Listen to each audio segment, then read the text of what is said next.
DJ Spoon Breakfast. Ladies and gentlemen, in studio, drumroll please. Please welcome Mamikie Molapo.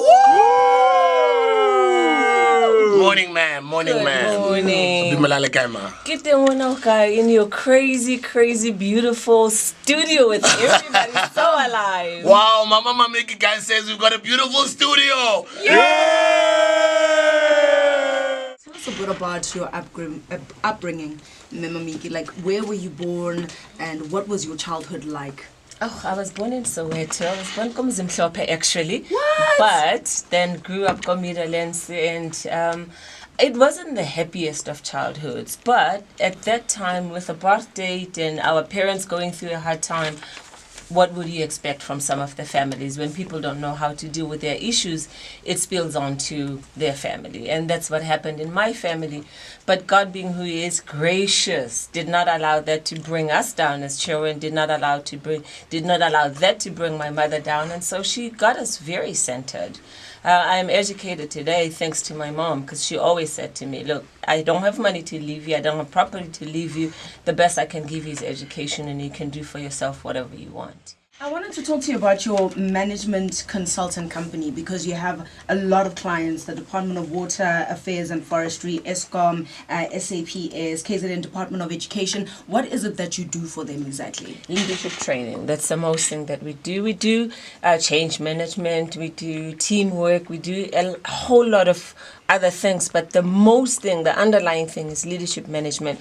My belief and our belief is that as Africans, we really need to develop leaders in our country, in our continent. You know, you look at countries like Japan, where they don't have too many resources, China, they don't have too many natural resources, but leadership has put them at the top. And there are many other countries we can quote. As long as leadership is developed, we can go far. Unfortunately, our countries as Africans, we have not transitioned well into leadership, simply because I believe we started off, because we were colonized, most of us, we started off as liberation movements, and from a liberation movement into being a leadership movement, so to speak, we are finding it very hard to transition. So we're doing a lot of leadership, but we've been working with young people also in schools, because that's who we need to develop, that's who we need to train. I see DJ Spoo's book, Billionaire Under Construction. We need to put all those young people under construction to get them to a place where tomorrow you can sleep well knowing that you have really worthwhile leaders. When it goes, so many graduates qualified with no jobs. How can the youth jump this gun? Oh, very hard, hey. It's very hard. But one answer that was given: entrepreneurship. Entrepreneurship. Young people need to start building their own things, however small, however big. But they need our support. For those people, if you're going to have, and I'm making just an example, if you're going to have T-shirts printed, DJ Spoo, have some of these young people. Call them in, find out, what do you do? How can you do it better? Young people are quite innovative, but the thing that holds them back is we don't support them.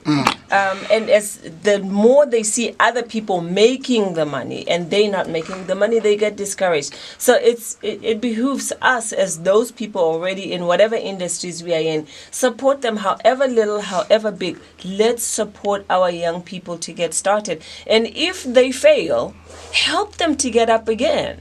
You know, as I say, I read the Bible. It's clear. A good man falls 7 times, but God raises them up again. If you have fallen because of failure, it's not the end. It really isn't. Learn from your failure and get up and do it again. Look at people who failed in the past. Oprah, fired from her job. Steve Jobs, fired from his job. Colonel Sanders only created KFC after 68, I think it was. Exactly. You look at Michael Jordan being told you can't make the cut. You can't make the cut to the basketball team. Today they're selling his shoes, the Nike Air Jordans. 2.1 billion a year they sell those shoes. Their value, 2.1 billion. Somebody who was told, you can't make it, you can't make the cut. But if you persist, eventually people will see your worth. How do we make the road less traveled cool? So how do we make this kind of story cool? Don't give up. failure is okay? How do we change the narrative? Because people fail and they think fail equals the end. You know, we may not be able to make it cool at the end of the day, really, honestly, because people want success. And they want it quick. Yeah, but here's the reason why. You all are holding up your phones right now. Yes, ma'am. And that's how we live. We live on social media. And young people live on the good parts. When they go out to eat somewhere, they take pictures of their food. It goes on Instagram. Well, we were at such and such, we ate such and such. When they're doing good, they put it on Instagram, they put it on Facebook. But when they're doing bad, they don't put it up there. They go quiet. Go and read my Facebook page. It's not the greatest because I'm BBC. But when things are not going well, I'll put up that I'm not doing well, but I know that a change is going to come. But Yes, I know ma'am. that this is not the end. Right now, I'm not doing so good, but I'm going to do good once I go through this bump, once I go through that. That's the only way in which we can make it cool.